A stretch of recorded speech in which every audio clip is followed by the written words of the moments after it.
Welcome to amazing classes. आज हम लोग देखने वाले हैं यूनिट्स एंड मेजरमेंट। तो उसमें सबसे पहला क्वेश्चन है कि 10⁻³ gram is called 1 kilogram, can also be written as 1/100 gram, called milligram, called decigram. इस क्वेश्चन का जवाब देने से पहले हम लोग को कुछ इन्फॉर्मेशन का ज़रूरत है, जो कि इस चार्ट में है। देखिए ये क्या है, ये आपका है डिफरेंट डिफरेंट यूनिट्स। वो यहाँ पे आप मान लीजिए ये एक आपका रेफरेंस पॉइंट है, वो मीटर भी हो सकता है यदि लेंथ है तो, और आपका वेट है तो ग्राम। इसके ऊपर जाएंगे तो ये बढ़ेगा, इसका यूनिट बढ़ेगा और इधर घटेगा। ठीक है, जैसे फॉर एग्जांपल यदि हम 1 सेंटीमीटर लेते हैं, लेंथ का यूनिट है, तो वो किसके बराबर होगा?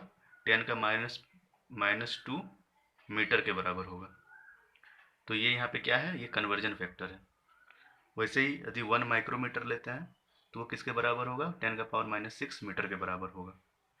यदि ऊपर की तरफ जाते हैं जैसे 1 किलो, तो यदि हम लेते हैं लेंथ, तो 1 किलोमीटर वो किसके बराबर होगा?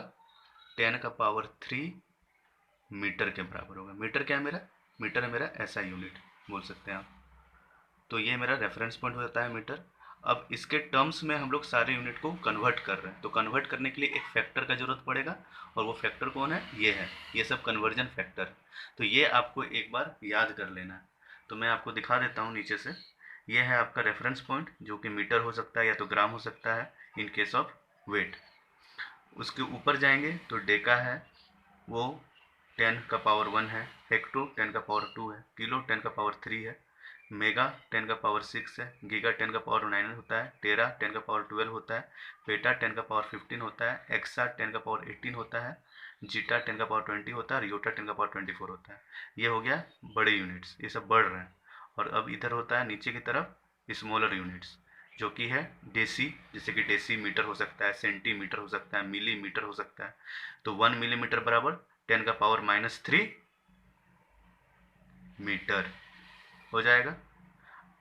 अब इसी तरह से और मेरा नीचे यूनिट है, ये आपको क्या करना है, आपको सारा चीज़ ये लिख लेना है, वीडियो पॉज करके लिख लेना, क्योंकि सारा चीज़ आपको याद रहना चाहिए। कन्वर्जन फैक्टर सारा याद होना चाहिए आपको, कि 1 नैनोमीटर बराबर कितना मीटर होता है, 1 पिकोमीटर बराबर कितना मीटर होता है। तो ये सब आपको कन्वर्जन फैक्टर जो है वो आपको याद रहना चाहिए। नैनो होता है 10⁻⁹, पिको होता है 10⁻12, फेमटो होता है 10⁻15, एटो होता है 10⁻18, जेप्टो होता है 10⁻21 और योक्टो होता है 10⁻24। अब ये मेरे पास इंफॉर्मेशन आ गया। अब मेरा क्वेश्चन क्या था? मेरा क्वेश्चन था 10⁻³ ग्राम इज कॉल्ड। ठीक है, तो मेरे को पता है कि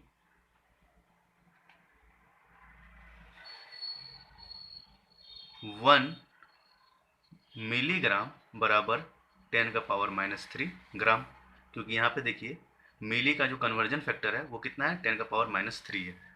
तो हम लिख सकते हैं 1 mg बराबर 10⁻³ ग्राम। और क्वेश्चन पूछ रहा है कि 10⁻³ ग्राम को हम क्या बोल सकते हैं। तो ऑब्वियस सी बात है कि 10⁻³ ग्राम को हम लोग क्या बोलेंगे? मिलीग्राम बोलेंगे। ठीक है, बाकी सब जो ऑप्शन है वो सब भी थोड़ा सा ध्यान देते हैं हम लोग, देखते हैं कि बाकी सब ऑप्शन में क्या क्या दिया हुआ है। किलोग्राम दिया हुआ है, 1 किलोग्राम। तो मेरे को बताइए 1 किलोग्राम ये कहाँ पे आपका लाई कर रहा है? ये देखिए यहाँ पे चार्ट में, यहाँ पे लाई कर रहा है किलो।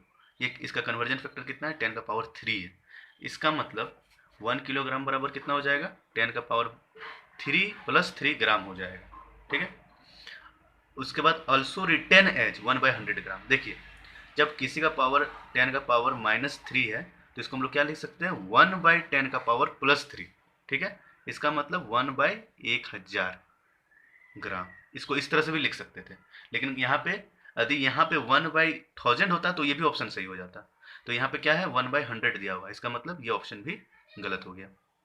उसके बाद डेसीग्राम, तो अभी हम लोग चार्ट पे देखें डेसीग्राम कितना होता है। डेसी होता है 10⁻⁻1। इसका मतलब 1 डेसीग्राम बराबर कितना हो जाएगा आपका? 10⁻⁻1 ग्राम हो जाएगा। ठीक है, तो ये हम लोग का पहला क्वेश्चन हो गया। अब सेकंड क्वेश्चन क्या है? अब सेकंड क्वेश्चन देखते हैं हम लोग। सेकंड क्वेश्चन क्या बोल रहा है कि the radius of a sand particle is 1.6 into 10⁻⁻4 metre, it's value in angstrom is. देखिए अब एक नया यूनिट हमको पता चला, दैट इज एंगस्ट्रॉम। ये हम अभी तक नहीं बताए आपको, तो ये आपको यहाँ पे हम बता देते हैं कि 1 एंगस्ट्रॉम उसको कैसे लिखते हैं। ए लिखते हैं और एक का यहाँ पे ऊपर में एक गोल गोल जैसे डिग्री सेंटीग्रेड होता है ना, उस तरह से यहाँ पे डिग्री के टाइप हम लोग यहाँ पे लिखते हैं। ये किसके बराबर होता है, 10⁻⁻10 मीटर के बराबर होता है 1 एंगस्ट्रॉम बराबर।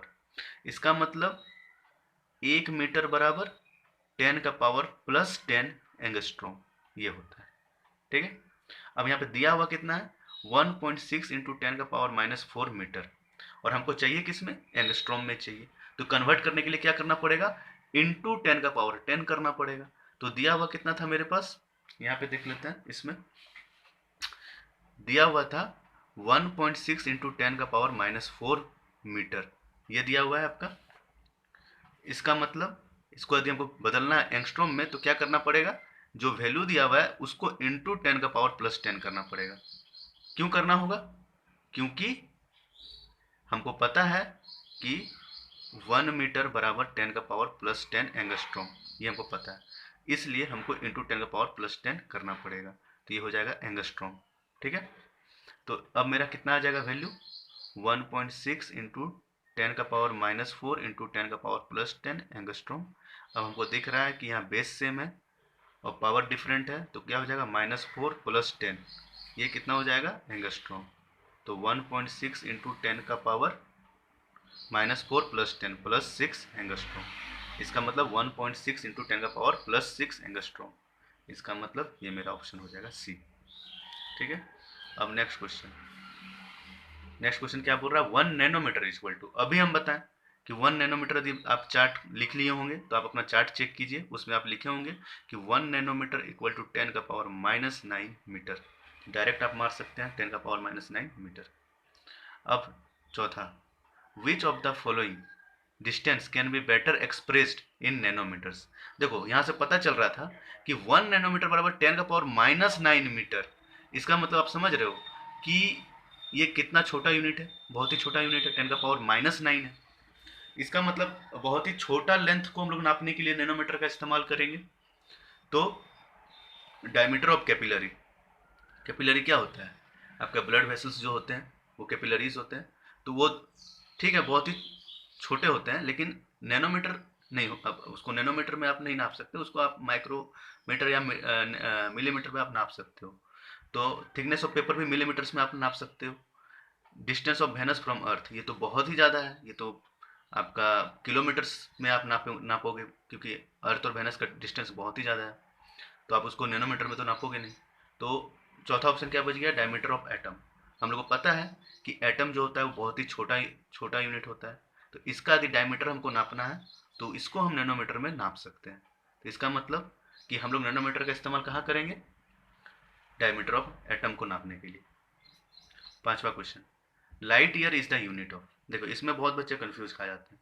यहाँ पे दो चीज हमको दिख रहा है, एक तो ईयर दिख रहा है, एक तो लाइट दिख रहा है। तो ईयर देखते ही हम लोग को लगता है कि ये शायद टाइम का यूनिट होगा, क्योंकि ईयर हम लोग क्या बोलते हैं 1 ईयर 2 ईयर, तो टाइम का यूनिट है।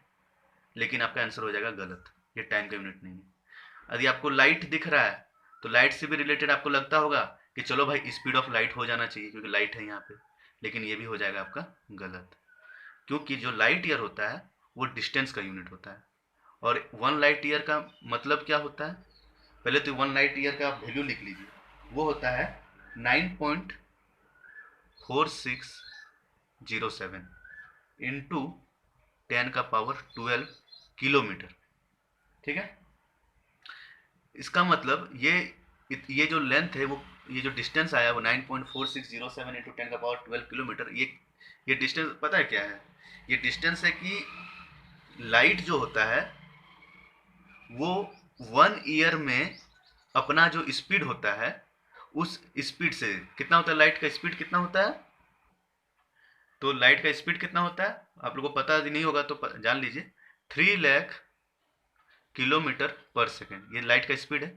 तो इस स्पीड से लाइट यदि चल रहा है तो 1 ईयर में कितना डिस्टेंस ट्रेवल करेगा उसको हम लोग बोलते हैं 1 लाइट ईयर, और वो कितना होता है 9.4607 इंटू 10⁻12 किलोमीटर होता है। तो अब से यदि आपको क्वेश्चन पूछा जाए कि लाइट ईयर किस चीज़ का यूनिट है, तो आपको क्या बताना है कि वो डिस्टेंस का यूनिट है। ठीक है, इसमें कंफ्यूज नहीं होना। अब नेक्स्ट क्वेश्चन है 1 पार्सेक इज इक्वल टू, भाई पार्सेक क्या है? एक्चुअली पार्सेक कुछ नहीं है, पार्सेक लाइट ईयर को ही बोलते हैं, लेकिन 1 पार्सेक क्या होता है, ये भी डिस्टेंस का यूनिट है।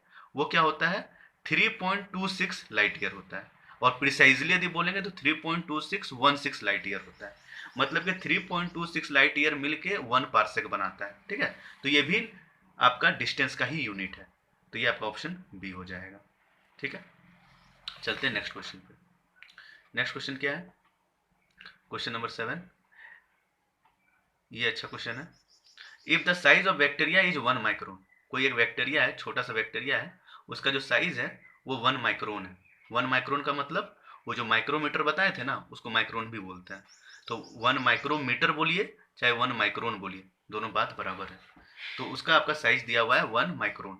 What will be the number of bacteria in 1 metre length, कि यदि 1 मीटर लेंथ है मेरे पास यदि 1 मीटर ये मान लेते हैं लेंथ है, और इसमें बहुत सारा बैक्टीरिया हम लोग रखते जा रहे हैं, तो इस 1 मीटर लेंथ में ना कितना बैक्टीरिया हम लोग रख सकते हैं।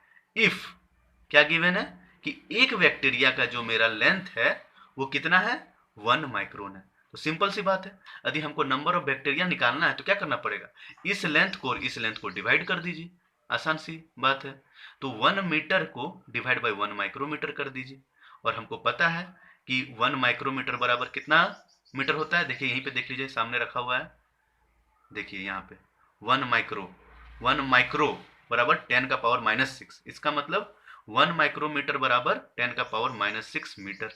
अब मीटर से मीटर कट जाएगा, बचेगा क्या 1/10⁻⁻6, और ऊपर चल जाएगा ये तो 10⁻6 हो जाएगा। 10⁻6 का मतलब क्या होता है 1 मिलियन, या फिर आप बोल सकते हो 10 लाख। ठीक है, तो इसका आंसर क्या हो जाएगा 1 मिलियन। ठीक है, अब सेकंड क्वेश्चन, 8th क्वेश्चन क्या है, the unit of Stephens constant is. देखिए पहले तो स्टेफेंस कांस्टेंट पता होना चाहिए क्या है भाई। तो इसको एक्चुअली स्टेफेन कांस्टेंट को हम लोग क्या बोलते हैं, स्टेफेन बोल्ट्जमैन कांस्टेंट भी बोलते हैं। ठीक है, ये क्या होता है, इसको के से हम लोग रिप्रेजेंट करते हैं या सिग्मा से भी रिप्रेजेंट करते हैं। ठीक है, ये एक्चुअली होता है आपका हीट निकालते हैं हम लोग, हीट पर यूनिट, हीट का रेट होता है, हीट जो रेट ऑफ हीट होता है वो इक्वल टू होता है सिग्मा इंटू ए इंटू टी का पावर 4 होता है। तो यहाँ पे जो है ये होता है स्टेफन बोल्ट्जमैन कांस्टेंट। ठीक है, तो यदि इसका हमको यूनिट निकालना है तो बाकी सबका यदि यूनिट पता चल जाएगा तो इसका भी यूनिट पता चल जाएगा। तो हम यहाँ पे क्या बोले, ये क्या है आपका रेट ऑफ हीट ट्रांसफर। तो रेट ऑफ हीट ट्रांसफर क्या हो जाएगा जूल पर सेकेंड, सॉरी हाँ जूल पर सेकेंड, या फिर वाट भी बोल सकते हो चाहे जूल पर सेकेंड भी बोल सकते हो, इक्वल टू सिग्मा, हमको इसका यूनिट चाहिए। एरिया क्या हो जाएगा मीटर स्क्वायर। टेम्परेचर क्या होता है कि यदि आपका ऐसा यूनिट तो केल्विन होता है, तो केल्विन का पावर 4। हमको इसका यूनिट चाहिए, तो सिग्मा बराबर क्या हो जाएगा जूल पर सेकेंड पर मीटर स्क्वायर पर केल्विन का पावर 4। ये एक यूनिट हुआ। ठीक है, अब आपको पता है कि जूल पर सेकेंड क्या होता है वाट होता है, तो इसको इस तरह से भी लिख सकते हो वाट पर मीटर स्क्वायर केल्विन का पावर 4। ठीक है, तो ये दोनों यूनिट है, आप वाट पर मीटर स्क्वायर केल्विन का पावर 4 बोलिए चाहे जूल पर सेकेंड पर मीटर स्क्वायर पर केल्विन का पावर 4 बोलिए। तो यहाँ पे हम लोग का देखिए ऑप्शन में किसी से मिल रहा है, यहाँ पे पहला ऑप्शन है जूल पर मीटर केल्विन का पावर 4, लेकिन मेरा क्या है जूल पर सेकेंड पर मीटर स्क्वायर केल्विन का पावर 4, तो पहला ऑप्शन गलत हो गया। वाट पर मीटर केल्विन का पावर 4, तो देखिए यहाँ पे वाट है, मीटर भी है, केल्विन भी है, केल्विन का पावर 4 भी है, लेकिन यहाँ पे मीटर नहीं है, मीटर स्क्वायर है। तो इसका मतलब मेरा ये ऑप्शन गलत हो जाएगा। और यहाँ पे देखिए वाट पर मीटर स्क्वायर केल्विन का पावर 4, इसका मतलब ये ऑप्शन सही हो गया। तो इसका मतलब आगे तो देखना ही नहीं है, जब ये ऑप्शन सही हो गया तो ये हो गया मेरा ऑप्शन सही। अब नेक्स्ट क्या है 1 nautical mile is equal to, देखिए तो हम लोग को पता करना है कि 1 नॉटिकल माइल इक्वल टू कितना वैल्यू होगा। ठीक है, या तो फीट में या तो मीटर में। तो देखिए आपको याद रखना है दो वैल्यू, एक नॉटिकल माइल और एक माइल। देखिए यदि सिर्फ माइल लिखा हुआ है 1 माइल तो ये होता है 1.6 किलोमीटर। ठीक है, और यदि नॉटिकल माइल पूछ रहा है तो 1 नॉटिकल माइल बराबर होता है 1.852 किलोमीटर। ठीक है, यदि किलोमीटर 1.852 दिया हुआ है और किलोमीटर से मीटर में जाना है तो क्या करना पड़ेगा, इंटू 1000 करना पड़ेगा, तो 1852 मीटर हो जाएगा। ठीक है, तो इसका मतलब इसका ऑप्शन सी हो जाएगा। ये दो वैल्यू आपको याद रखना है, 1 माइल बराबर 1.6 किलोमीटर, 1 नॉटिकल माइल बराबर 1.852 किलोमीटर। उसके बाद क्या है, fathom. Fathom is the unit to measure. Fathom क्या होता है भाई, तो ये आपको याद करना पड़ेगा। फैथोम आपका होता है डिस्टेंस का यूनिट होता है, और वो डिस्टेंस कौन सा होता है, डेप्थ ऑफ सी। जो हम लोग का सी होता है, इसके जो गहराई को नापने के लिए हम लोग जो यूनिट का इस्तेमाल करते हैं ना, वो होता है फैथोम। ठीक है, और आपको ये भी याद रखना है कि 1 फैथोम बराबर 6 फीट, ये आपको याद रखना है, 1 फैथोम बराबर 6 फीट। तो फैथोम हम लोग कहाँ पे यूज करते हैं, डेप्थ ऑफ सी नापने के लिए, और वो कितना होगा, 6 फीट के बराबर। तो आज के लिए इतना ही, और मैं नेक्स्ट वीडियो में आऊँगा और भी क्वेश्चंस लेके फिजिक्स के। तब तक के लिए बाय बाय, और ज़्यादा से ज़्यादा लाइक करें, सब्सक्राइब करें, बाय।